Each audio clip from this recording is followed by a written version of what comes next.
diálogo, porque se viene también el sensei, el querido Ramiro Padilla Atondo, autor del Pequeño Chairo Ilustrado y Cartas a un Facho, y orgullosamente miembro de esta familia Sin Censura. El primo no reconocido ¿de quién? Por ahí al rato te lo digo para despedirte, mi querido Ramiro. Prepárate. ¿Cómo estás, Ramiro? Te saludo con mucho gusto. Muy bien, aquí listos para darle en la torre a los, ya sabes, aquellos que tienen una derivación, los acabo de escribir en el Facebook, que tienen una derivación psicopática, aquellos a los que pues obviamente Claudio X González no los sentaría a su mesa, pero ahí andan en las marchas gritando de cosas que no entienden, pero ahí vamos, ¿no? Ahí vamos. Bueno, déjame saludar también a Manuel Hernández Borboya, reportero de RT en México y también periodista independiente, miembro de estas mesas de diálogo de Sin Censura. Manuel, te mando un abrazo, ¿cómo estás? Hola, hola, ¿qué tal Vicente, Ramiro, a toda la audiencia de Sin Censura, ¿cómo están? Pues ya aquí listos para platicar de algunos temas candentes de la semana. A ver, déjenme iniciar con esto porque me acabo de dar cuenta que hoy el peso frente al dólar anda con todo.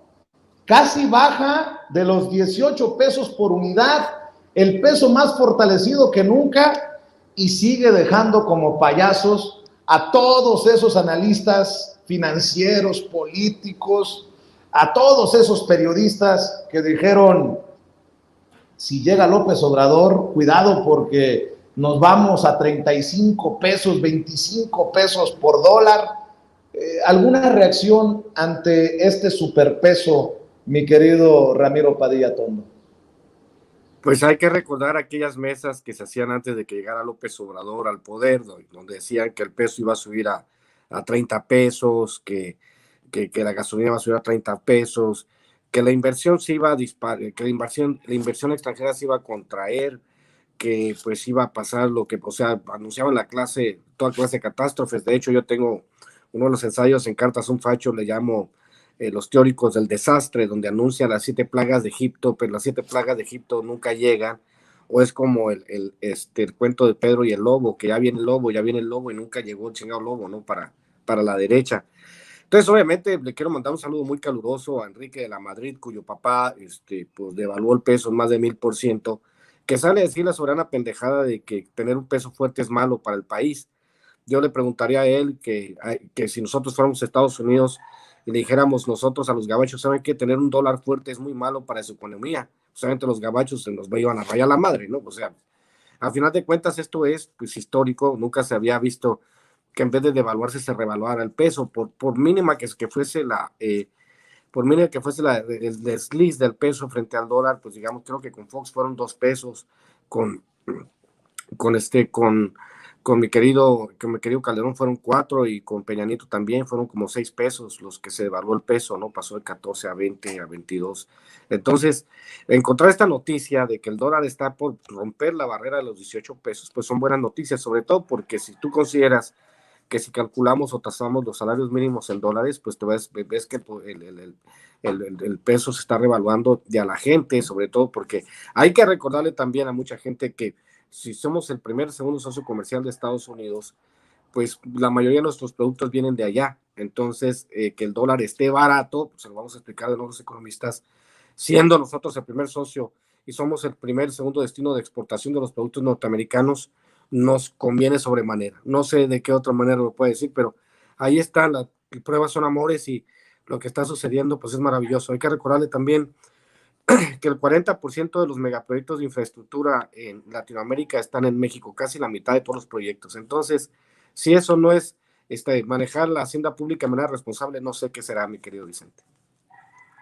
A ver, mi querido Manuel Hernández Borboya, en momentos en que no se lleven los servicios de carga del aeropuerto Benito Juárez al AIFA y ayer llega DHL.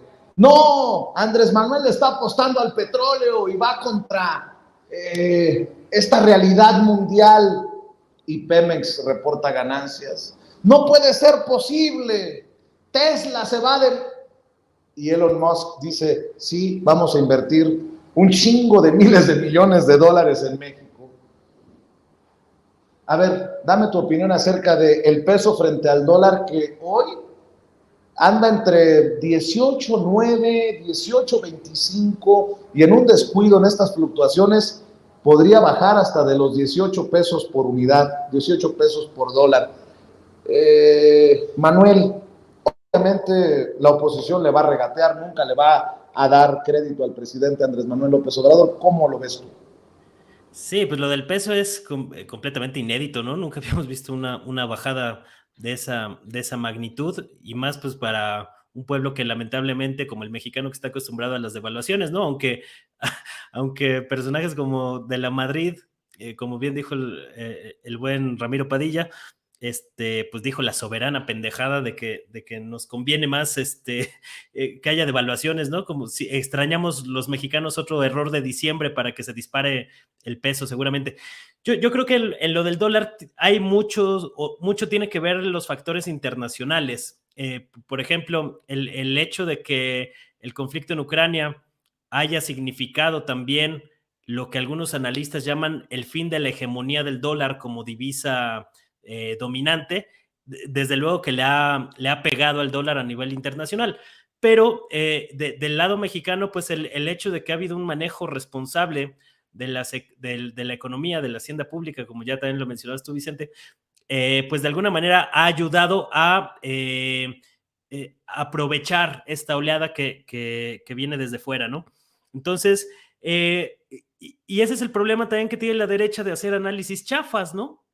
Porque se le han pasado, o sea, sus análisis, por llamarlos de alguna manera, son realmente comentarios llenos de odio, llenos de rencor, que básicamente buscan llevarla contra todo lo que hace el actual gobierno. Por eso temas como la inversión de Elon Musk, pues los deja muy mal parados en términos políticos. Yo desde luego tengo ahí mis observaciones con los temas de la inversión extranjera, que pues en toda la era neoliberal no contribuyeron en gran cosa al crecimiento de la economía, pero precisamente por eso en términos políticos, temas como la inversión de cerca de 10 mil millones de dólares que pues está materializando o se está anunciando que va a llegar por parte de Tesla a México, deja muy mal parados pues a la derecha, al bloque opositor aglutinado en los tres partidos de derecha, porque precisamente en su propio lenguaje, en sus propios términos,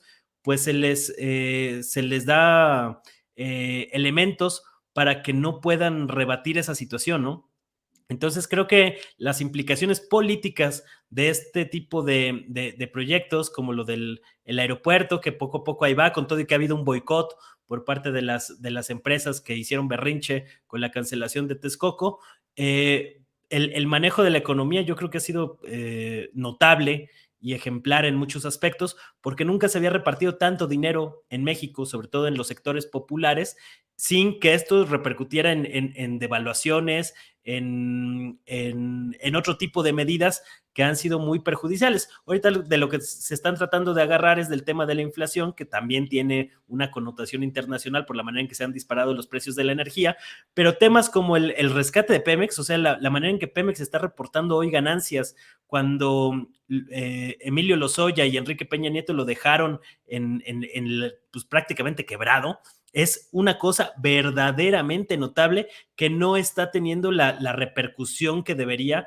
en los medios de comunicación. Pero pues ya sabemos que la prensa hegemónica pues solo publicita en sus 8 columnas los temas que le importan a las élites político-empresariales que destruyeron al país y lo convirtieron en fosa clandestina, así como vimos lo de García Luna, la pobre cobertura que hubo del juicio de García Luna, pues lo mismo pasa con estos otros, llamémosle aspectos positivos que ha dejado la administración de López Obrador y que prácticamente eso no sale en la tele o sale muy minimizado, sale muy reducido y los temas nocivos se amplifican, ¿no? Yo lo que creo es que pues hay que balancear la medida. Sí, por supuesto que criticar también lo malo o con lo que no estemos de acuerdo, pero también hablar del otro, porque si no, pues te acabas en una lucha por manipulación que es a lo que se han dedicado los grandes medios corporativos, ¿no?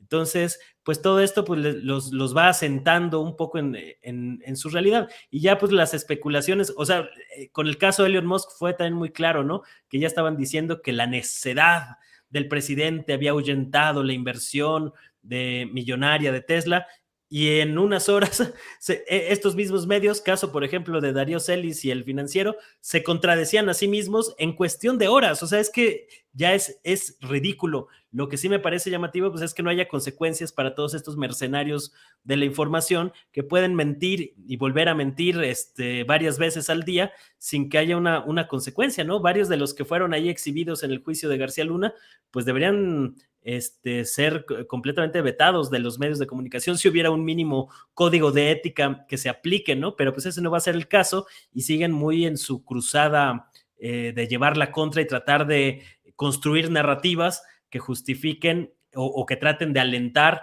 el odio irracional de algunos sectores contra el actual gobierno.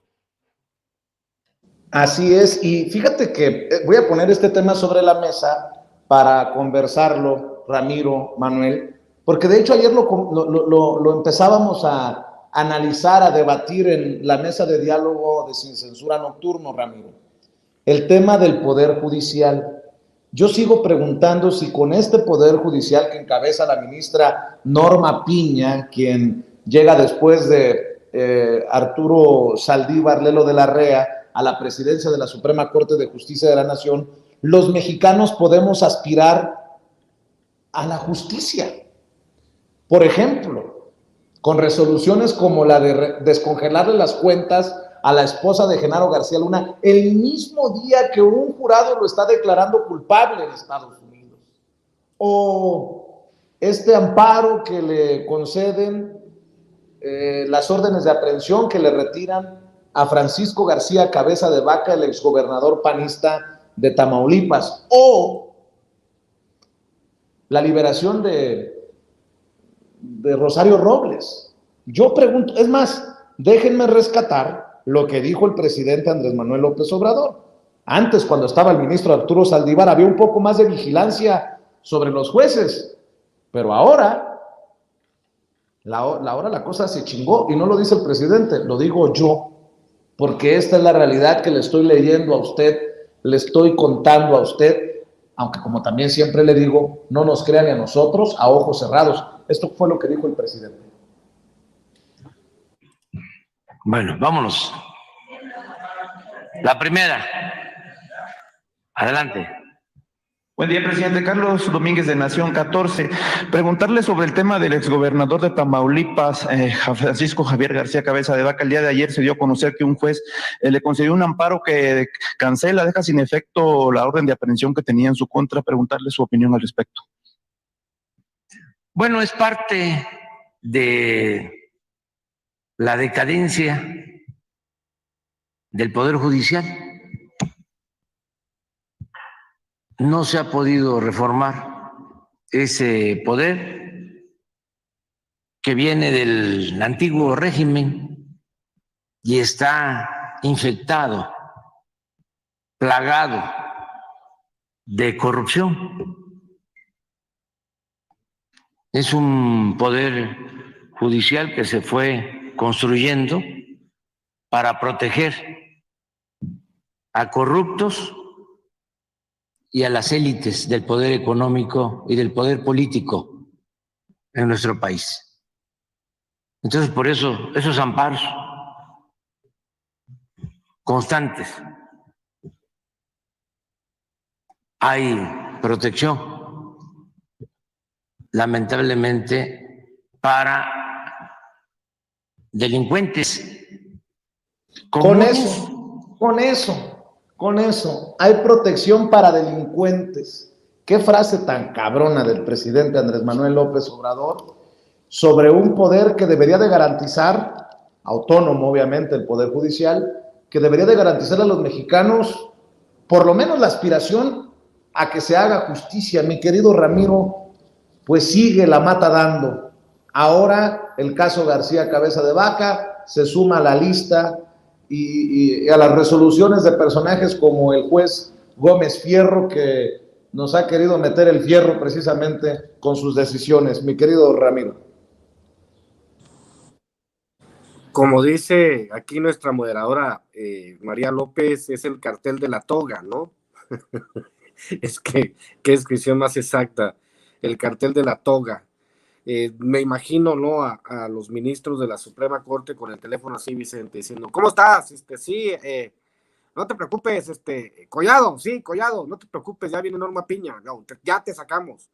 Lozoya, tú aguanta, no te preocupes, sí, Cabeza de Vaca, no va a proceder, compadre, no te preocupes, Rosario Robles, deja que llegue Norma Piña, no, vamos, nomás que se vaya Saldívar, para poder nosotros empezar a trabajar, que todos salgan libres, porque si tocan a uno, tocan a todos, si tocan a un delincuente, nos tocan a todos, entonces, no te preocupes, ahí estamos trabajando.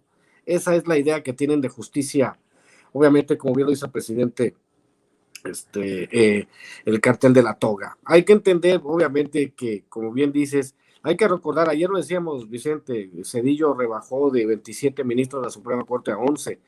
Hay que acordarse de este ministro que estuvo en la Suprema Corte como 5 meses, 6 meses, y después lo pensionaron con 260,000 pesos al mes, y fue el que escribió aquel fatídico ensayo en proceso antes de que entrara López Obrador a gobernar, que con justa razón se enojó muchísimo porque o sea, que era un artículo de opinión y le hicieron pasar por otra cosa, como un análisis de otra cosa, ¿no? Entonces, pues sí, en México todo el Poder Judicial está podrido, se ha convertido en una puerta giratoria para los delincuentes. Yo recuerdo hace un tiempo en Tijuana, que a unos cuates que agarraron tirando un cadáver, pues les dieron prisión preventiva en su casa, ¿no? Pues obviamente se pelaron. También recuerdo aquella vez en la que habían agarrado unos secuestradores por tercera vez en flagrancia, y no fue, sino que hasta el semanario Z dijo, a ver, pues quién es el juez o la juez que está llevando el caso, que estos secuestradores por tercera vez los agarraron en flagrancia, que ahora les tuvieron que dar una condena de 50, 60 años. Lo que dijo el secretario de Marina, de que ellos atrapan gente y juegan con la interpretación de la ley en alta mar, que no se puede, o lo que ha hecho el ejército mexicano, que atrapan a los delincuentes y los delincuentes se ríen porque saben que por un tecnicismo van a salir. Ese es el sistema judicial en México.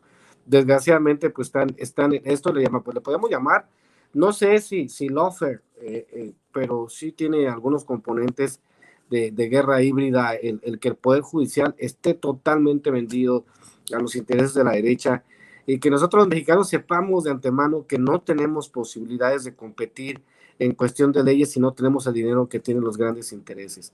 Habría que ver también la pregunta cómo se le paga a un juez en México, cómo son esas transferencias electrónicas. Hay algunos que dicen que pues ya sin necesidad de ensuciarse las manos los jueces, habría que averiguar en inteligencia cibernética si se les está pagando con criptomonedas, porque parece ser que esa es la nueva manera en que se destila la corrupción, mi querido Vicente. ¿Cómo ves tú, Manuel Hernández Borboya? La verdad, creo que podría entrarse, esa es mi percepción, en un camino del no retorno peligroso con este Poder Judicial. Queda claro que el presidente ni tirano, ni dictador, ni autócrata, porque si no la historia fuera de otra manera. Si no, no tendríamos discursillos pedorros como el de Cabeza de Vaca, que se sigue diciendo víctima de persecución, que ayer leyendo el teleprompter, no sé si tengas, es más, el video, David, perdón que te tire esta curva en pleno programa, pero no sé si tengas por ahí el video de Cabeza de Vaca presumiendo que el tiempo le ha dado la razón. No, le han dado la razón los jueces de este Poder Judicial que necesita una limpia urgente en nuestro país. Nada más para darle contexto y escuchar tus opiniones, Manuel. Vamos a ver y escuchar. Buenas noches. Los saludo con aprecio y respeto. Hoy les doy a conocer personalmente la resolución de un juez federal que me da la razón y que confirma lo que siempre les dije. Fui inculpado hace casi 2 años por delitos que no cometí, que soy inocente de lo que se me acusó y que hoy la justicia me vuelve a dar la razón. No se me persiguió por violentar la ley, no. Esta burda persecución política fue por defender el pacto federal y la igualdad de oportunidades entre las entidades federativas y un trato fiscal justo. Fue también... Ya estuvo, mi querido David. Me suena cabeza de vaca Rosario Robles, ¿no? La cosa aquí es que, por ejemplo, el Poder Judicial dice, Rosario Robles está libre de pecado. ¿Y los miles de millones de pesos de la estafa maestra? ¿No hay culpables? Que no mamen. Perdón, Manuel, tú eres muy propio, yo soy muy majadero, pero dame tu opinión de todo esto. No, lo que estábamos viendo con el Poder Judicial es una cosa tremenda, ¿no? O sea, que el mismo día que declaran culpable a Genaro García Luna en Nueva York, ese mismo día un tribunal impida que se congelen las cuentas de su esposa, de la esposa de García Luna, pues es indignante, ¿no? O sea, ya más burdo, más explícito que eso no puede haber. Y no es solo eso, lo de cabeza de vaca que estamos viendo, lo de Rosario Robles. Nada más, perdóname por interrumpirte, y nada más para meterle más limón a la herida. Ojo con esto, prestemos la atención a esto. Tomás Herón de Lucio impugna la negativa de amparo contra su orden de aprehensión por el caso Ayotzinapa. Así como están las cosas, no te sorprenda que el que se fue a esconder a Israel regrese como Juan por su casa, porque en el Poder Judicial le dan por su lado al señorón. Perdón por interrumpirte, Manuel. Sí, o sea, es una cosa indignante lo que estamos viendo, ¿no? Y sí parece que, pues eran parte de las preocupaciones de que saliera Arturo Saldívar, que pues ahí estuvo tratando de generar algunos cambios, pero yo creo que se vio rebasado por la magnitud del problema que hay dentro del Poder Judicial, y mucho tiene que ver con el nombramiento de jueces y magistrados. ¿Quiénes son los que nombran a los jueces y magistrados? El Consejo de la Judicatura, que a final de cuentas, ¿y quién es el Consejo de la Judicatura?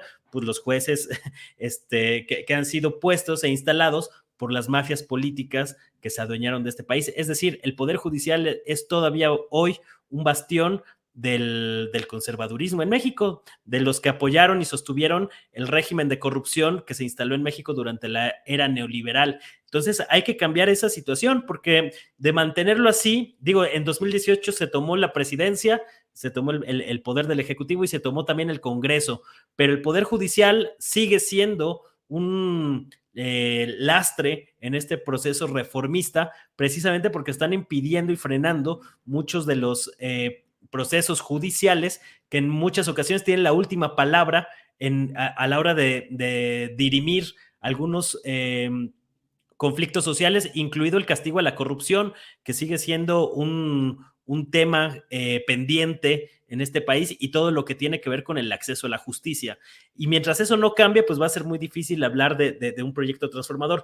Yo soy de la idea de que para las campañas del 2024, quienes abanderen el proyecto de la 4T, trátese de Claudia Sheinbaum, trátese de Marcelo Ebrard, sí deberían de poner sobre la mesa como parte integral del proyecto y de las campañas políticas,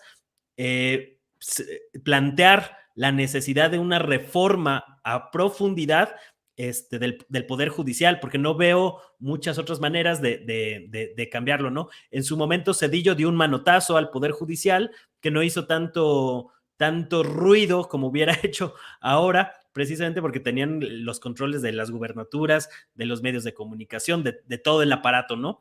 Pero como la vía del manotazo, pues va a ser muy difícil, porque inmediatamente van a salir a decir que estamos en una dictadura, cosas de este tipo. Pues la vía es la vía del Congreso. Entonces yo creo que el proyecto de la Cuarta Transformación debe de dejar muy claro que se necesita ganar el Congreso, tanto el Senado como la Cámara de Diputados, por una amplia mayoría que junto con los aliados de Morena permitan obtener las 2/3 partes, precisamente para impulsar una reforma a profundidad del Poder Judicial, porque no podemos dejar o no se podría permitir que estos tipos sigan teniendo el poder del control judicial, porque como lo hemos visto en otros casos en América Latina, pues muchos han tratado de agarrarse de ahí para emprender golpes blandos a través de lo que se llama el lawfare, o esta guerra judicial, de que a través de comprar ministros, jueces y demás, pues muchas veces tienen ahí fichas en el tablero político para orquestar golpes de Estado disfrazados de una supuesta legalidad, un poco como le pasó a Lula y un poco como le está pasando a Cristina Fernández, que ha sido impedida precisamente por esta guerra judicial de participar en las elecciones presidenciales de este año en Argentina. Entonces, el Poder Judicial es un gran pendiente y como no va a provenir un cambio dentro del Poder Judicial, porque precisamente está tomado por personas y personajes cercanos al bloque conservador, caso por ejemplo de Cosío, que ya ahí lo vemos hasta pues hablando en las protestas o en la manifestación para supuestamente defender al INE, pues ese tipo de personajes son los que están enquistados en todo el Poder Judicial. Entonces va a ser muy tardado esperar que un cambio provenga de esas estructuras del Poder Judicial en lo que se reformula todo un cambio, ¿no? No sé si el país y México esté dispuesto a echarse 20, 30 años para que cambie el Poder Judicial. Yo creo que se debería de acelerar ese tema, poner sobre la mesa la necesidad de profundizar este proyecto transformador, haciendo una reforma de gran calado al Poder Judicial, la manera en que se eligen a los jueces y magistrados, que algunos ministros, sobre todo en cuanto a los ministros de la Corte, deberían de ser por voto popular. Yo creo que poner esto sobre la mesa en las campañas de 2024 le permitiría a Morena y el proyecto de la 4T generar conciencia entre los votantes de lo importante que es ganar también no solo la elección presidencial, sino también la mayoría en el Congreso para que se puedan impulsar estas cosas,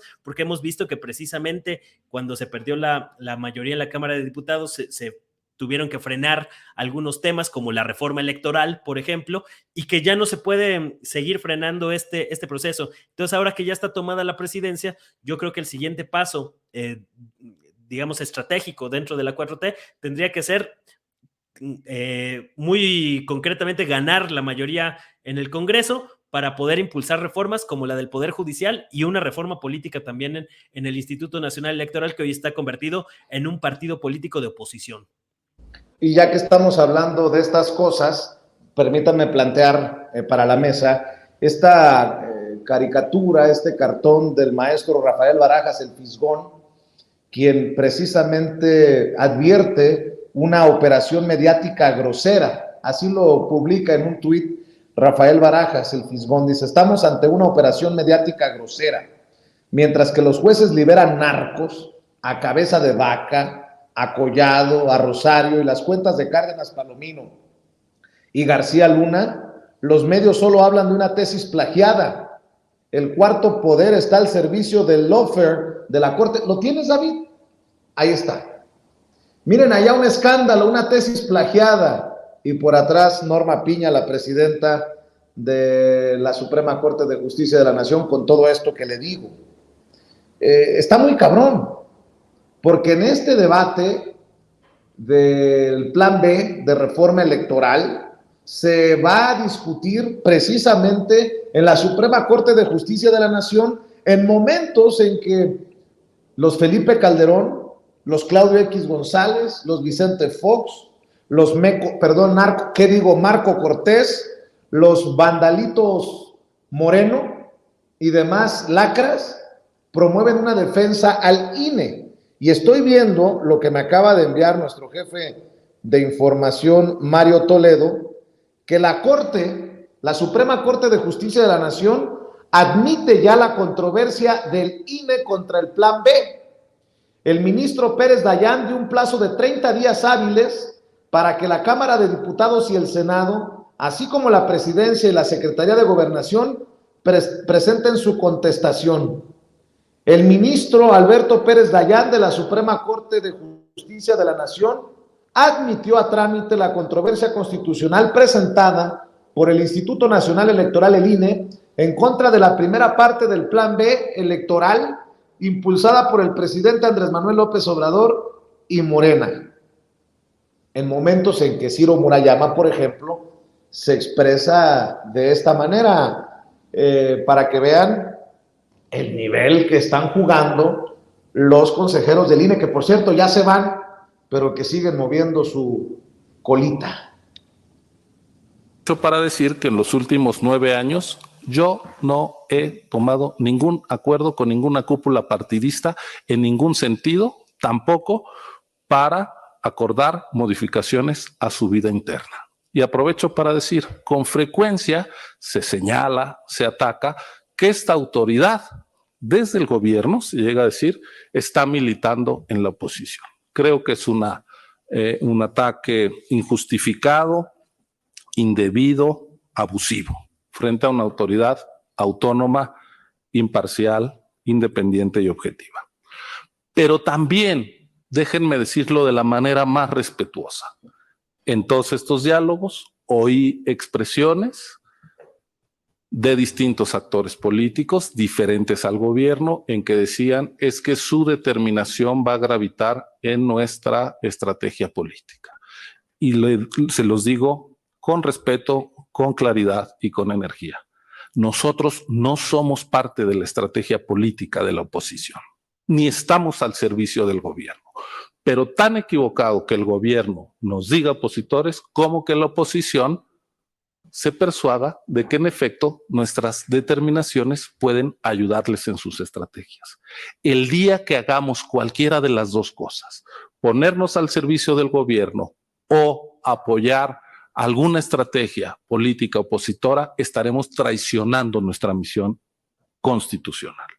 Se los digo de manera respetuosa. Oiga, don Ciro, entonces ya traicionó Lorenzo Córdoba, porque lo último que recuerdo es que en el martes del Jaguar de Laida Sansores publicaron un intercambio de mensajes entre Lorenzo Córdoba y su brother, Alito Moreno. Se estaban poniendo de acuerdo incluso hasta cómo decir las cosas para defender al INE, ¿no?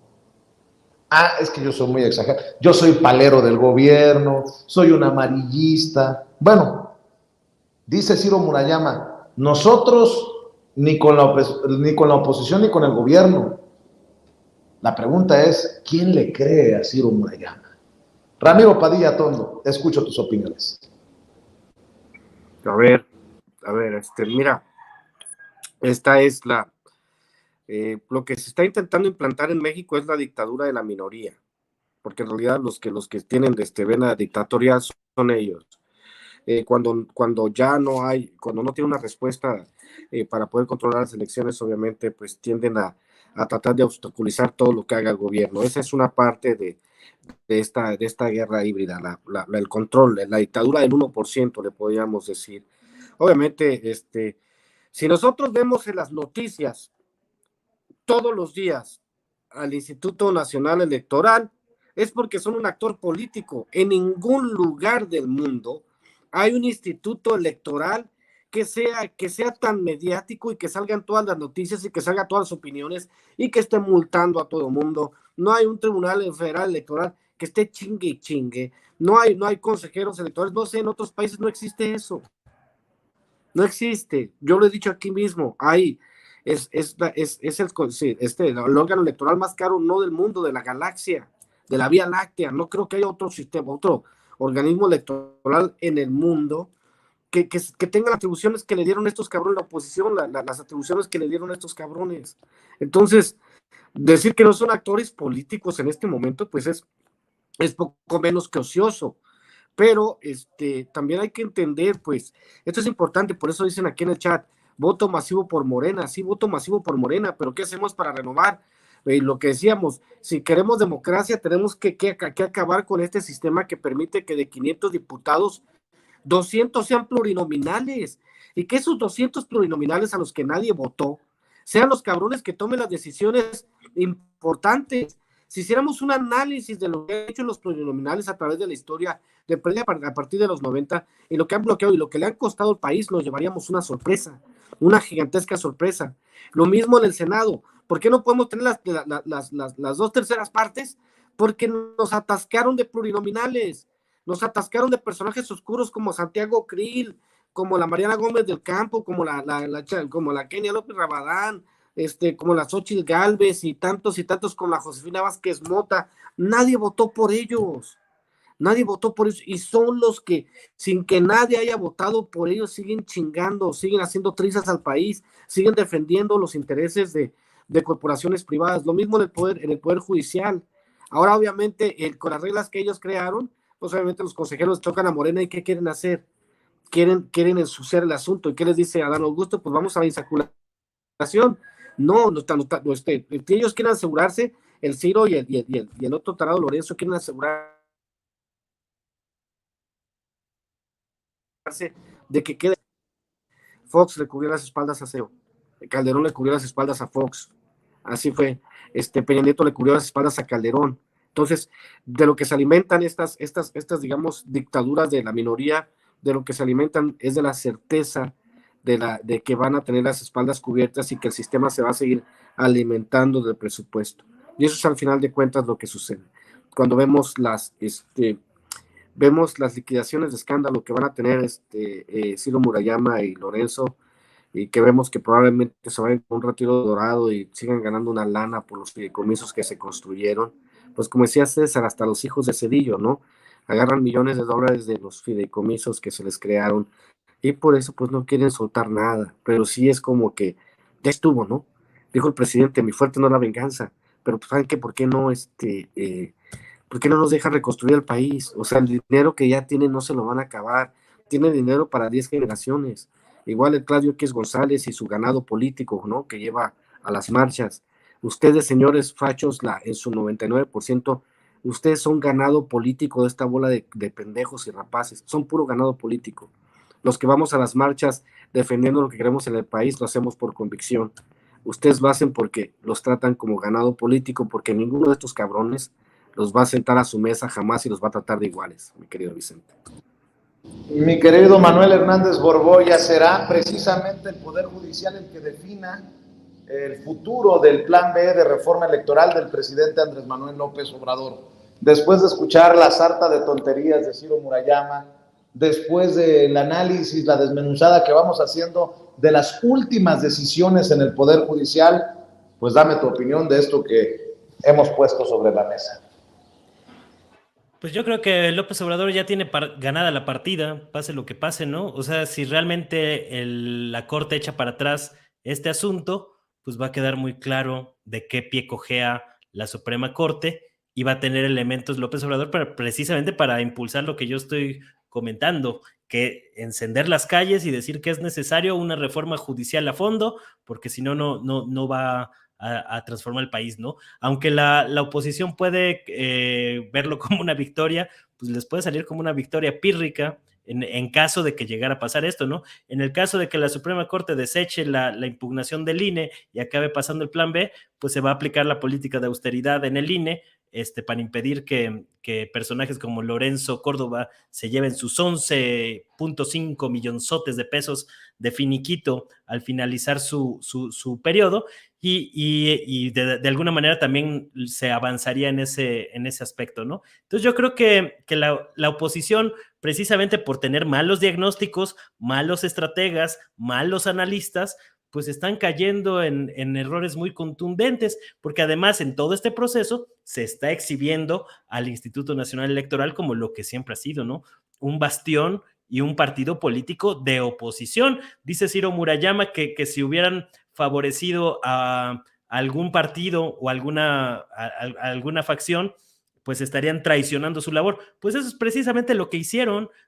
Ahí está la constancia de cuando Lorenzo Córdoba y Ciro Murayama, en pleno proceso electoral de 2021, estaban impartiendo conferencias en contra del populismo, siguiendo al pie de la letra el discurso del bloque opositor de gente como Enrique Krause, etcétera, etcétera, ¿no? Es decir, estaban repitiendo desde un cargo público y haciendo campaña en contra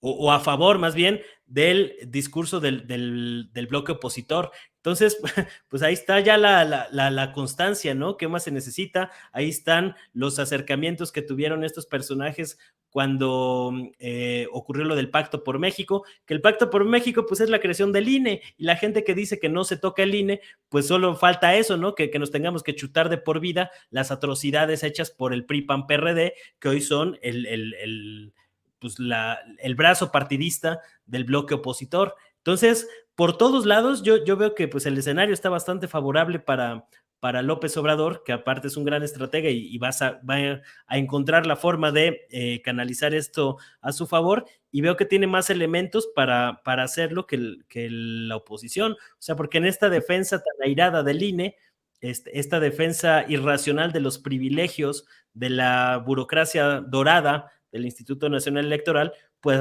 ha quedado en evidencia que es precisamente pues un aparato del bloque opositor. Entonces, por todos lados se está minando la credibilidad de la oposición en este aspecto, pero pues están tan metidos en su pataleo diario que no alcanzan a ver las consecuencias de sus propios actos, ¿no? Porque además, como también lo ha mencionado López Obrador, y creo que tienen razón en ese aspecto, pues toda la hipocresía que había, todos estos simuladores que fingían ser críticos, opositores, caso José Woldenberg, creo que es uno de los más claros, pero otros muchos pseudoanalistas y demás que fingían ser neutrales, imparciales y demás, han quedado completamente exhibidos y eso no se los van a poder quitar tan fácilmente, ¿no? Entonces, dentro de todo, creo que ha sido benéfico este asunto. Igual se ha exhibido pues la campaña de los medios internacionales, del gobierno de Estados Unidos, que pues ahí tiene un pie metido apoyando al bloque opositor y que los puso en su lugar López Obrador ahí con el mensaje que dio al Departamento de Estado el día de ayer. Entonces, creo que dentro de todo eso es favorable, pero se necesita profundizar este proyecto y se necesita también actuar en congruencia con casos como el de Yasmín Esquivel, porque si bien es cierto que hay toda una campaña del bloque opositor sobre este tema, es cierto que pues están tratando de quitarla para que la oposición pueda obtener un lugar adicional en la Suprema Corte. Creo que también Morena debería de tomar cartas en el asunto, porque ya, o sea, el hecho de la plagiada en la licenciatura y plagiada en la tesis de doctorado ya es demasiado, y que si no actúas en consecuencia con la honestidad que estás promoviendo, puedes también correr el riesgo de desgastar la credibilidad que hoy todavía tiene el partido oficialista, ¿no? Entonces yo creo que hay varios campos de oportunidad para avanzar y que se debe de posicionar el tema del Poder Judicial y estas reformas políticas a fondo también en el Instituto Nacional Electoral como una parte medular del proyecto de la 4T rumbo al 2024.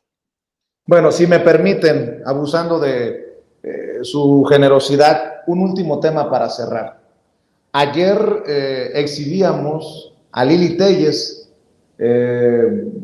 perdiendo la cabeza y diciendo una sarta de barbaridades en una entrevista con Luis Alberto Medina de Proyecto Puente en Sonora. No sé si tengas las declaraciones de ayer, porque ya que estamos hablando de defender lo indefendible, ahora resulta que en la segunda parte de la entrevista nos enteramos que Lili Téllez defiende a Vicente Fox y a Felipe Calderón. Háganme usted el favor.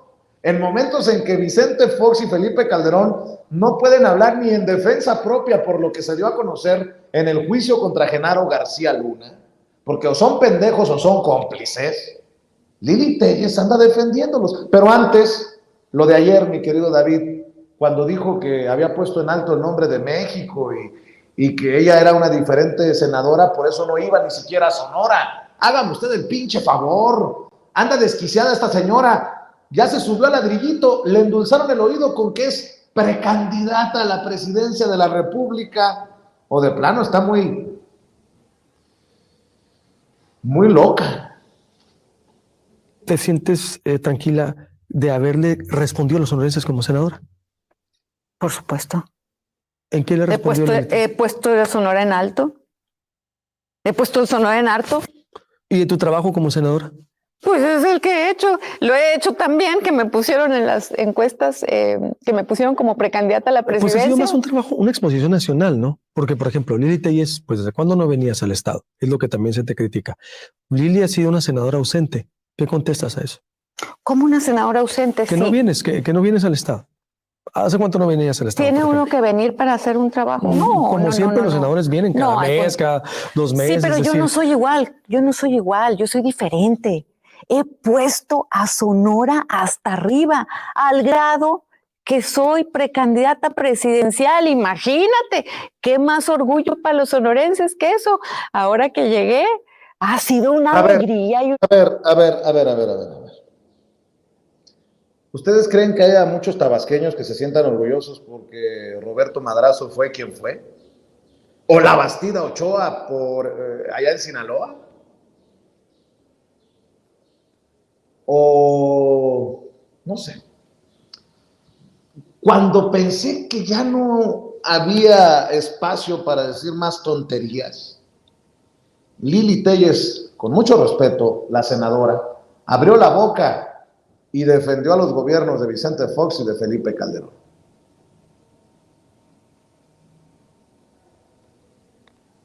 ¿No sería bueno también romper a lo mejor incluso con las administraciones del PAN, si es que estás buscando por el PAN, pero Fox y Calderón, pues lo representa también García Luna? Es decir, lo representa, fue el director del AFI, creador del AFI, después el secretario de Seguridad con Felipe Calderón. Con eso, ¿qué opinas de lo que fueron los gobiernos del PAN, con García Luna como representante? A mí me vale lo de García Luna. A los ciudadanos nos vale lo de García Luna. Los ciudadanos decimos qué bueno que ya lo entambaron en Estados Unidos. Yo no tengo nada que ver con eso. ¿Te desmarcas tanto de Fox, Calderón y García Luna entonces? ¿Cómo que me desmarco? Te desmarcas, es decir, por eso, es decir, si tú vas rumbo a esa candidatura presidencial, tú dices Calderón, Fox y García Luna son otra historia del PAN, te desmarcas, pintas tu raya con ellos. Pero es que entre ellos son historias diferentes. No podemos decir Fox, Calderón y García Luna son lo mismo. Trabajó con los dos, García Luna. Por eso te digo, tú te desmarcas. Sí, pero Lili, no puedes, a ver, es que creo que aquí hay un planteamiento. Ellos son historias diferentes entre ellos, aunque hayan trabajado, porque sería tanto como decir que un medio de comunicación que tiene contratos con que tuvo contratos con el gobierno también está metido ahí. No, cada quien es responsable de lo suyo. García Luna es responsable de lo suyo, Calderón de lo suyo y Fox de lo suyo. Yo creo, por supuesto, en el PAN como partido, en sus principios, pero pues obviamente, a ver... ¿Tú apruebas la administración de Fox y Calderón? Sí, claro que sí. ¿Sí las apruebas? No como perfectas, no como que llegaron no como administraciones que pudieron llenar las necesidades de los mexicanos. Tan es así, Luis Alberto, que yo hice campaña contra el PRIAN. Yo hice campaña contra el PRIAN en Sonora porque yo estaba harta de la corrupción que había en los gobiernos anteriores. Yo hice campaña contra el PRIAN. Pero ahora vas a representar una marca del PRIAN. Pero ahora, sí, pero acuérdate que son las personas lo importante. Las personas que están aquí, es como si me dijeras que la iglesia queda toda manchada por unos sacerdotes pederastas. Pues no, ¿verdad? Una persona no puede manchar a toda una institución. No está manchado el PAN entonces. No, es tanto como decir que la iglesia católica está manchada por un pederasta. No, no. Una persona no puede ensuciar a todo un grupo de gente decente que quiere sacar adelante. Porque entonces tendríamos que juzgar también a... Bueno. O sea, no hay manchas en la iglesia católica por los pederastas, por los legionarios de Cristo. No hay manchas en el PAN por los García Luna. Nos vale. Ah, cabrón.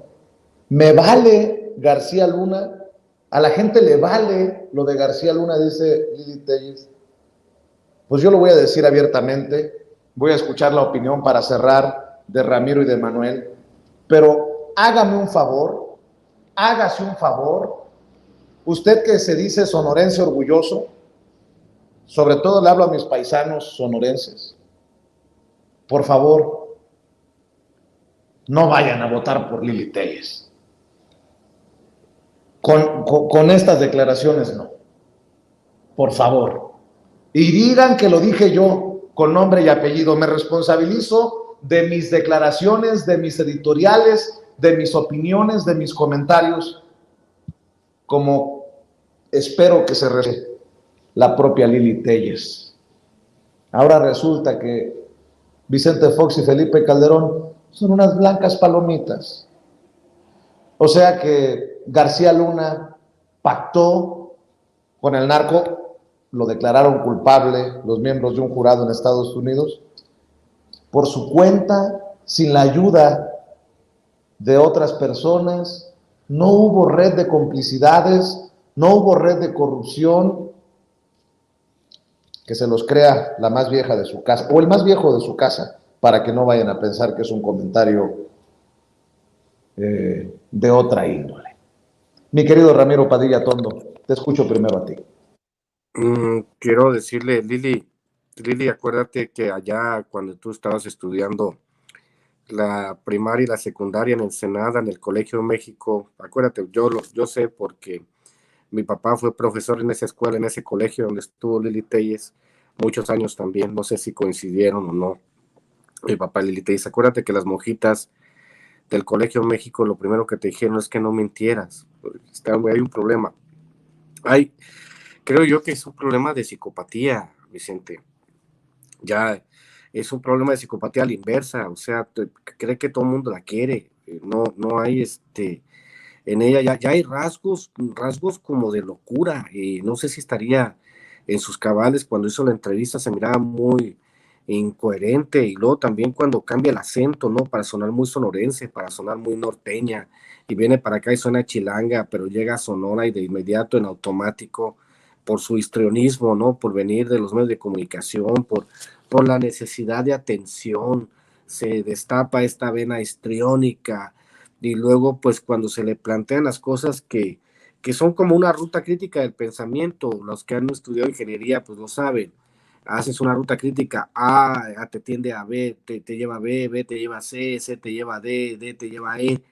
Pues ella no, ella va navegando entre los mares de la incongruencia, en un barco que no sabe a dónde va. Terrible la parte donde ella o sea, las encuestas, que yo puedo hacer una encuesta donde yo puedo ser el líder, dependiendo de cómo construya la encuesta. Por eso hay que leer al Homo Vides de Sartori, donde él explica que de acuerdo a la pregunta es la respuesta. Esta idea de utilizarla a ella como punta de lanza para crear la percepción de que puede ser la candidata. No, Lili, eres material desechable para el PAN. Eres un oportunista que llegó a esta situación, y a mí me pudre, me tiene podrido tener que hablar de ti, Lili, porque eres, como yo lo he dicho en Twitter, eres una persona, poniendo el ejemplo, ¿no? Eres una persona a la que se le prestó un carro. Sin ese carro no hubieses llegado a donde estás. Y cuando te piden que regreses el carro, con ese carro quieres atropellar al que te lo prestó, en este caso el presidente López Obrador. El presidente también ha hecho mea culpa diciendo: yo tengo la culpa por haber invitado a Lili Telles a este proyecto. Yo voy a confesar que alguna vez le mandé un mensaje, conversamos Lili Telles y yo cuando yo escribía para Sin Embargo hace muchos años. Y cuando surgió la posibilidad, le dije, pues estaría bueno que la agarraras, cuando ella andaba de crítica, ¿no? Tengo que confesarlo yo también, así como lo confesó el presidente. Ya me dijo que sí lo haría. Obviamente después hasta me bloqueó en Twitter y en todos lados, y pues ya no somos amigos, pero Lili, la buena onda, agarra la onda, Lili, no es por ahí el asunto. La fama, esta política, los puestos políticos son temporales, y esto que viene a futuro va a ser el total descrédito. Te voy a recordar que te va a pasar lo que a López Portillo, mija. A López Portillo, cuando decía que iba a defender el peso como un perro, donde se paraba le ladraban a López Portillo. No tuvo paz López Portillo en toda su vida. Lo mismo que le sucedió a Calderón, que le sucede a Fox, que tienen que estar en ambientes controlados, como a ti te gusta estar en ambientes controlados, ¿no? ¿Por qué no? Por lo que te dijo nuestro camarada, ¿no?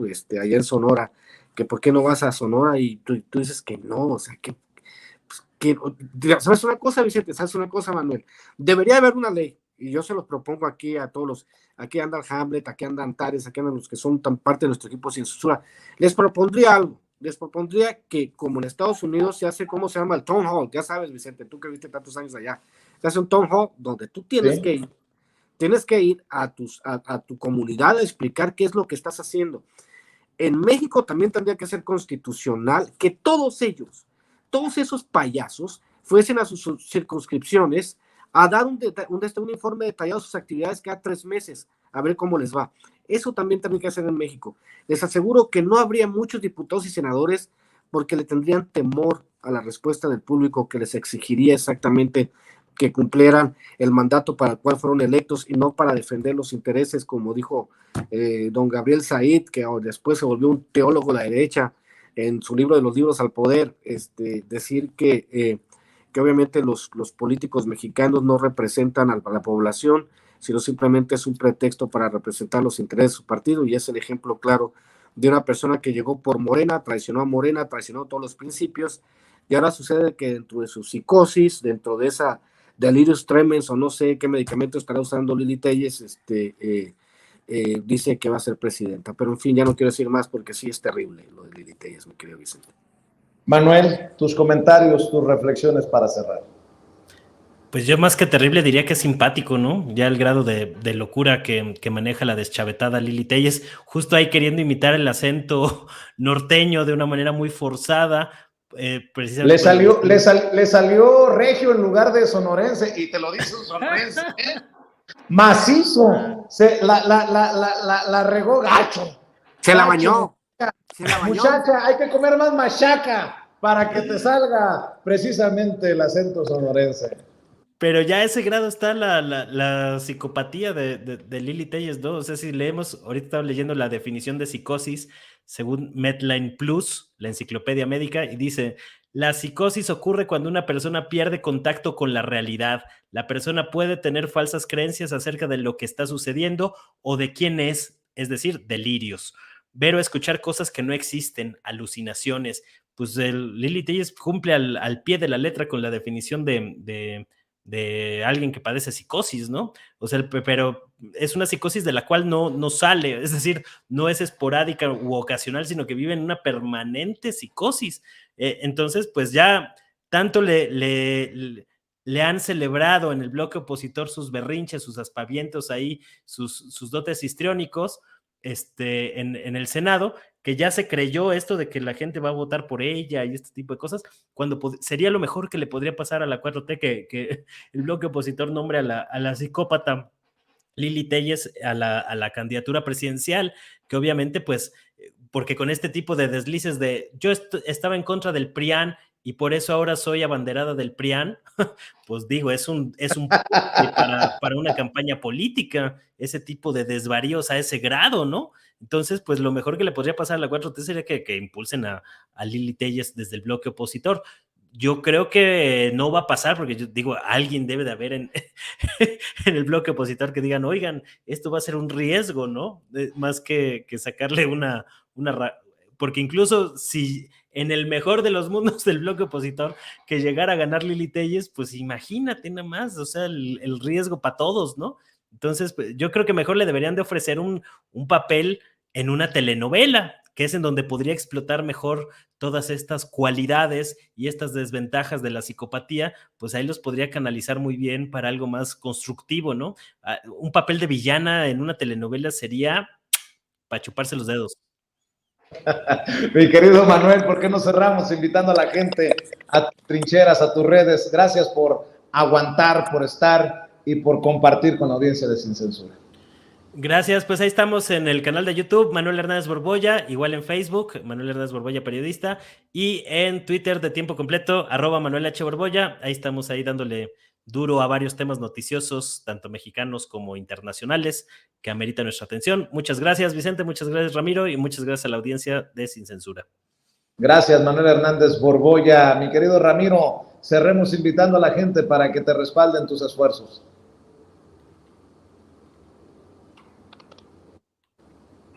Ahí está. Pues simplemente nomás un último comentario ya del estribo, mi querido Manuel. Lili Telles llegó tarde, un sexenio, hubiese sido una excelente gaviota en el sexenio pasado, pero bueno, no la escogieron a ella. @Ramiro Atondo, ya saben, ahí están mis libros, les recomiendo mucho, está en Amazon para la gente de Estados Unidos. Pronto sacaremos un tiraje acá en México de José Tlali. Tengo un libro que se llama de cuentos, mejor libro de cuentos, se llama Los Rituales. Obviamente, pues también así como Manuel le pega a la poesía y lo hace con mucho atino, es muy bueno Manuel en lo que hace, sí lo sigo ahí en la página de Face. Y pues el de Hojas en Ruta, fíjate que lo quieren mucho la gente, les ha gustado mucho, es una crónica de viajes y reflexiones. Precisamente uno de los ensayos que publico en Hojas en Ruta nos corrieron de un suplemento cultural, porque decían que estamos haciendo apología del comunismo, lo cual no era cierto, pero bueno, ya sabes cómo son los periódicos conservadores en México. Entonces, pues ahí luego te va a llegar uno, Manuel, para que veas y te rías un rato. Y pues ya saben, pues ahí están Los Rituales, mi mejor libro, ya saben, Cartas un Facho, que se sigue vendiendo, El Pequeño Chairo Ilustrado, que después de 2 años y medio, ha tenido una vida muy larga el libro, se sigue vendiendo. José Tlali, que me pidieron me lo pidieron los derechos, que probablemente se vaya al cine. El de Maradot ya lo hicieron obra de teatro, voy a ir al estreno en Guadalajara pronto, y pues ahí estamos echándole con los libritos. Y señores, échenle monedas a la rocola, como dicen, que si no compran libros, pues no traga uno, así que pónganse las pilas y compren un chingo de libros. @Ramiro Atondo, la cuenta en Twitter del sensei Ramiro Padilla Atondo. Ramiro, te agradezco. Gracias, Manuel, por llegar a la cita con la audiencia de Censura. Que pasen excelente tarde. Estamos al pendiente. Y bueno,